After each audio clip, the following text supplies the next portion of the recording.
now move on to the next part of our program, which is the presentation of the Arangkada Lifetime Achievement Award. This was first presented in 2013, and many of you may be asking what this award is all about. The presentation trophy reads, "In recognition of outstanding contributions and superb leadership over several decades to achieving highly significant and lasting institutional and policy reforms of long-term benefit to the people and economy of the Republic of the Philippines." We are honored today to recognize as our 11th recipient, Mr. Shameem Qurashi. Shameem has been a key advocate for the improvement of business climate and better investment and inclusive growth in the Philippines. He started his career in the Philippines as advisor and associate of the Gulf Shipping Corporation, member of the International Advisory Board of the Land Oil Resources Corporation of the Philippines, and chairman of the board for Middle East ASEAN Industries and Investment Company. On June 5, 1978, he was appointed by President Ferdinand Marcos as advisor to the Middle East Trade and Economic Affairs. This was the first time that a non-Philippine national has been accorded this rank and status. With this honorary appointment, he undertook to provide key advisory services on concerns involving the Middle East, Philippines, and the Far East. In 1982, Mr. Qurashi became one of the founders of the Philippine Association of Multinational Companies Regional Headquarters, Inc., or PAMURI. PAMURI was an industry association formed to represent and entice regional operating headquarters and regional area headquarters to invest in the country, who then can provide management support to parent companies and affiliates globally. Through PAMURI, Mr. Qurashi was able to encourage many ROHQs and RHQs to bring in substantial inward remittances and provide many well-paying jobs to Filipinos. Mr. Qurashi was instrumental as well in pushing for the enactment of Republic Act No. 8756, or the ROHQ law, to provide the regulatory and legal framework for ROHQs in the Philippines. He worked closely with the Department of Trade and Industry to help design incentives that would entice many ROHQs to locate in the Philippines. Over several decades, together with the government, PAMURI had been successful in promoting the Philippines as an IT BPM investment destination of choice. As chairman of PAMURI, Shameem was also instrumental in the formation of the Joint Foreign Chambers. He was directly involved in putting together this unique coalition of the American, Australian, New Zealand, Canadian, European, Japanese, Korean chambers. Over several decades, the JFC has grown to represent over 3,000 member companies, engaged in around $100 billion worth of trade and some $30 billion worth of investments in the Philippines. Through the JFC, Shameem was a crucial ally in supporting and promoting open international trade, increased foreign investment, and improved conditions for business to benefit both the Philippines and the countries of the JFC members. Today, we are incredibly pleased to confer the Arangkada Lifetime Achievement Award to Mr. Shameem Qurashi. I would now like to ask representatives of the JFC to join me on stage. And Shameem's son, Mr. Safdar Qurashi, is here with us today to represent his father in today's ceremony.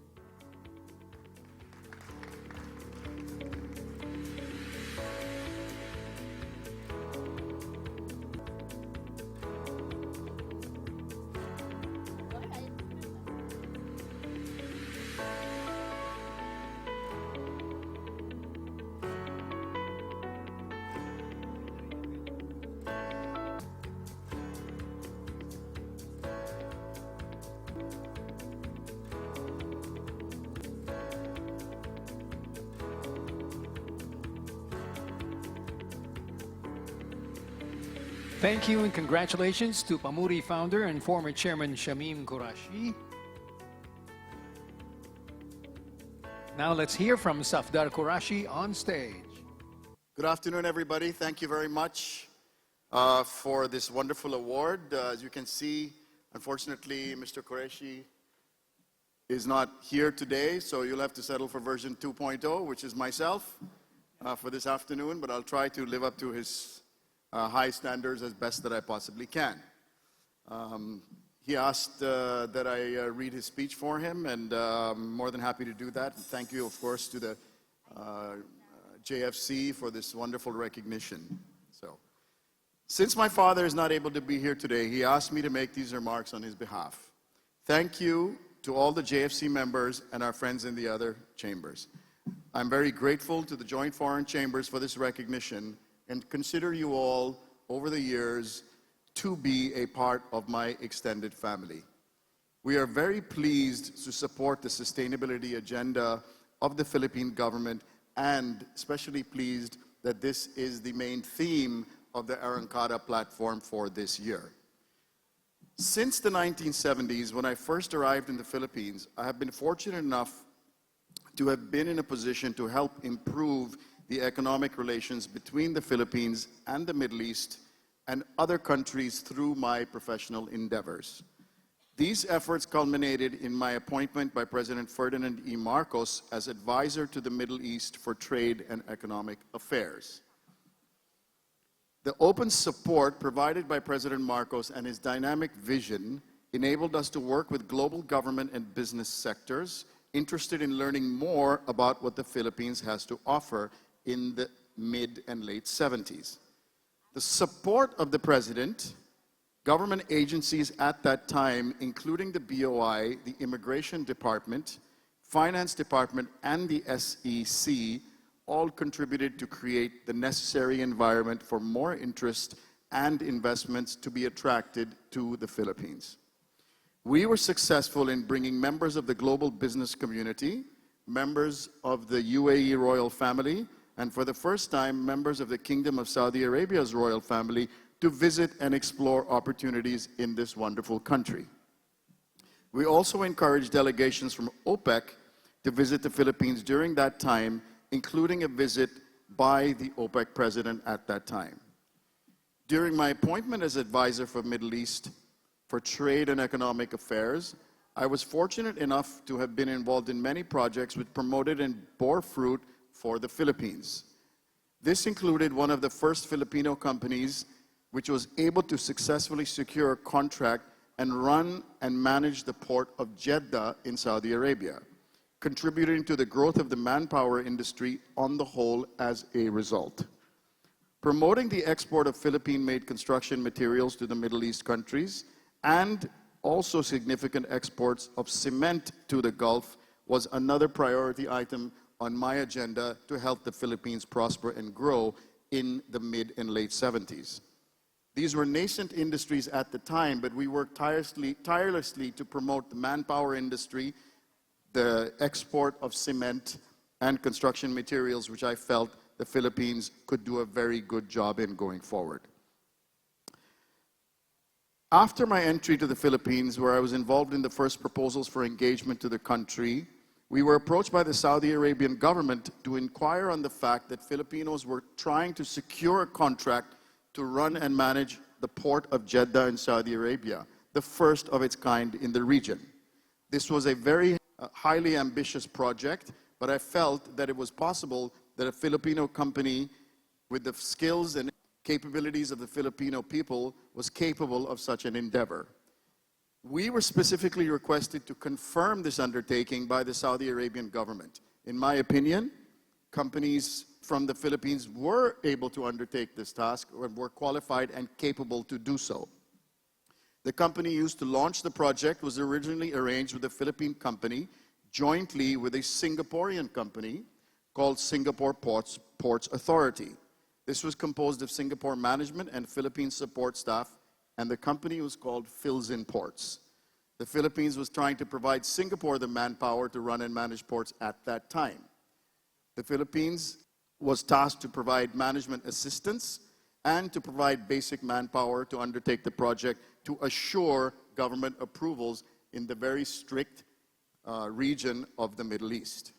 The project was thereafter presented by us to the Saudi government and eventually was approved and accepted, with the assurance that the project would be adequately staffed and professionally run by internationally qualified managers.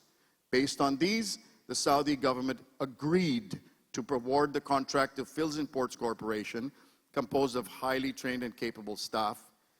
As a result of our concerted efforts to push Filipino manpower in the Middle East, the Philippines successfully managed to secure one of the first landmark contracts in Saudi Arabia for manpower deployment and port management in the late 70s. This arguably laid to an early foundation in part for what is the current deployment of millions of Filipinos abroad worldwide today, especially in the Middle East, a massive source of revenue for the country and job opportunities for Filipinos worldwide. I am very proud to have been part of this in the early stage where the manpower industry was not a large or recognized industry worldwide, but this breakthrough in Saudi Arabia, I believe, was very positive for the Philippine people. We also worked very hard to promote exports and managed to provide a stable environment for the Philippines to export large quantities of local quality cement to the Middle East, which continued for a period of over 10 years and made the Philippines a player in the thriving construction industry in the Middle East, earning badly needed foreign exchange and creating jobs in the cement industry for the Philippines, which was depressed at the time. We also worked with the Philippine and Gulf governments to explore and secure banking licenses for Middle East banks to facilitate investments in the Philippines, both through traditional and Islamic banking. I would like to comment on two projects which are a part of my life. One is the importation of drinking water to the arid region of the Middle East via converted oil tankers into water tankers. And the other is the Saigon Floating Hotel, which is the first five-star hotel to be established in Vietnam, credited by the worldwide press and Vietnam government with the opening up of the Vietnam economy. On the water project, it was my mission to supply water to find suitable sources of water in ASEAN and to develop clean transportation which was sustainable to the Middle East markets. We identified water sources in Malaysia and we received by and discussed the project with then Finance Minister Datu Anwar Ibrahim. Datu Anwar recommended we export water from Lake Kinyar in Terengganu State to the Middle East. Detailed meetings were also held with Prime Minister Mahathir. And at the time, we were fortunate enough to obtain the keen interest of the Qatari royal family, and the project was valued by them at $450 million. The brother-in-law of the then Qatar Crown Prince and uncle of the current ruler was chosen as our partner in the project. We then negotiated with various shipping groups and finally partnered with Maersk Shipping Group for ships to be provided for drinkable water through converted oil tankers into tankers built purposely for the transport of clean drinking water. Because of my affinity to the Philippines, we chose a site in the Philippine port of Polyok to convert the ships from oil tankers to water tankers and secured the government's joint interest through my close friend and supporter, President Fidel Ramos. On the Saigon Floating Hotel, in the early 80s, I was advised that some members of the People's Committee of the Ho Chi Minh government were visiting the Philippines. Now you have to remember that this was the embargo time. Although somewhat secretly, the meetings were held in the Philippines and I was requested to meet with them.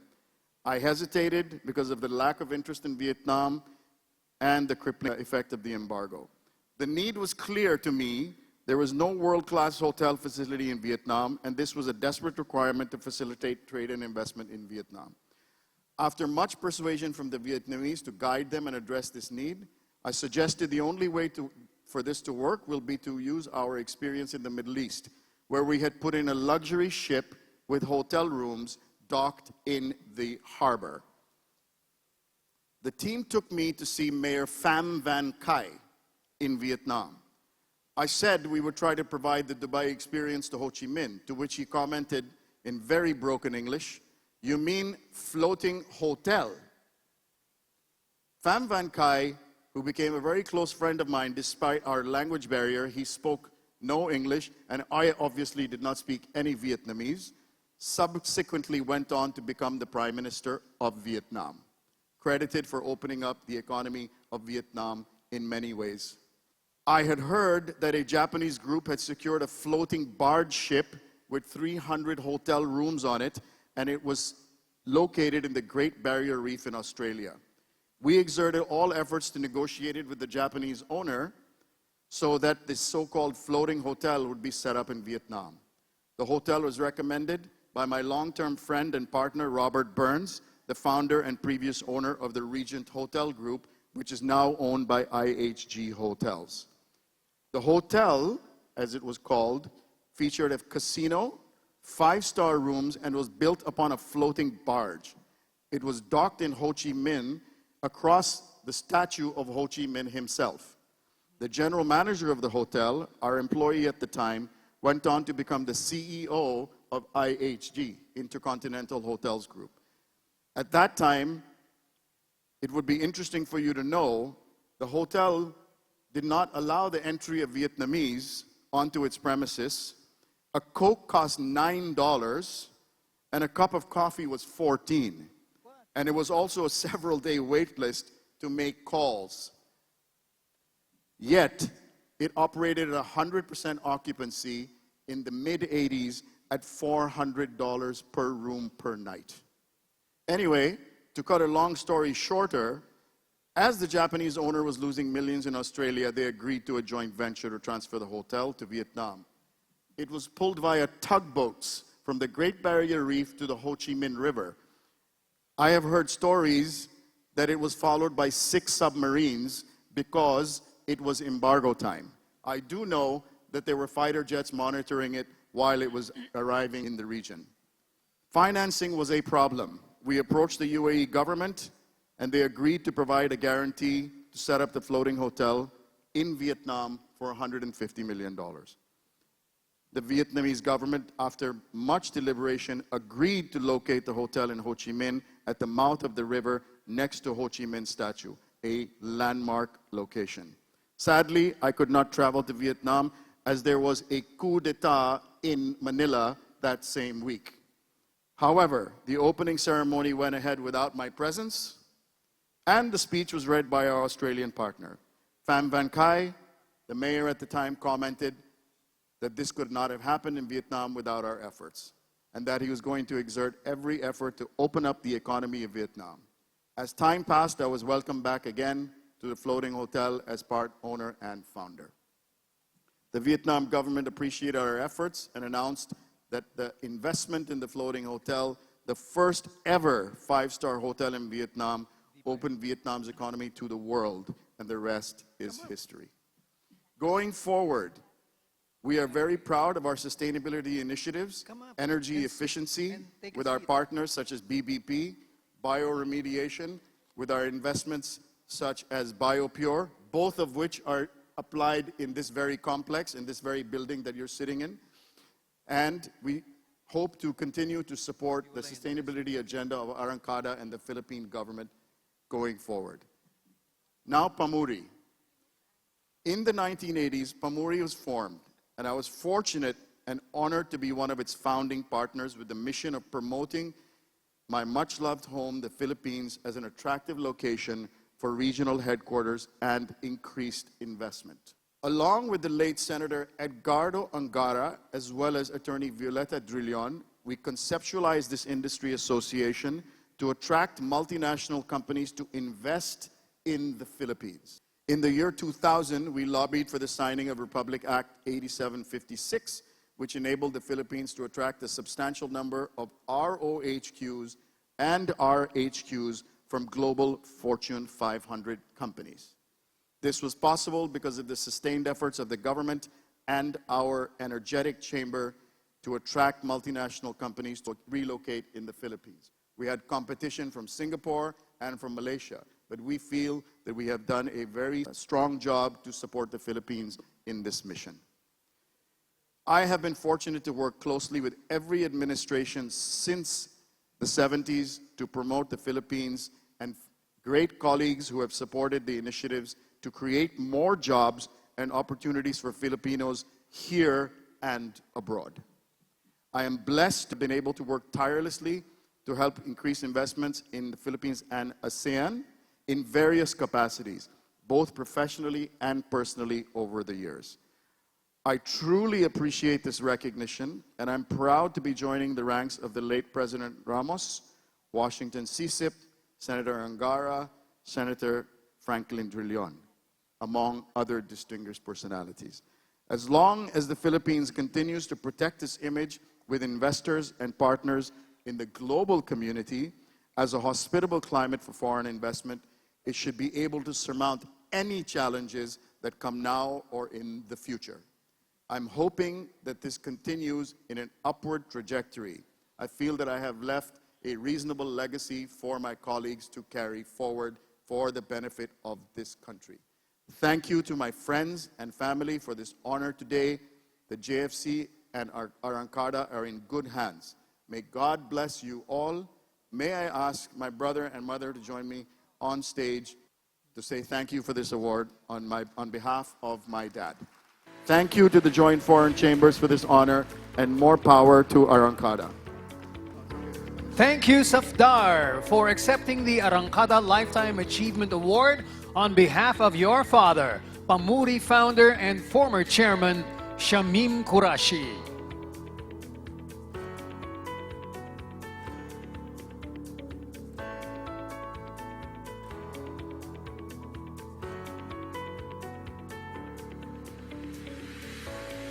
Thank you, Safdar.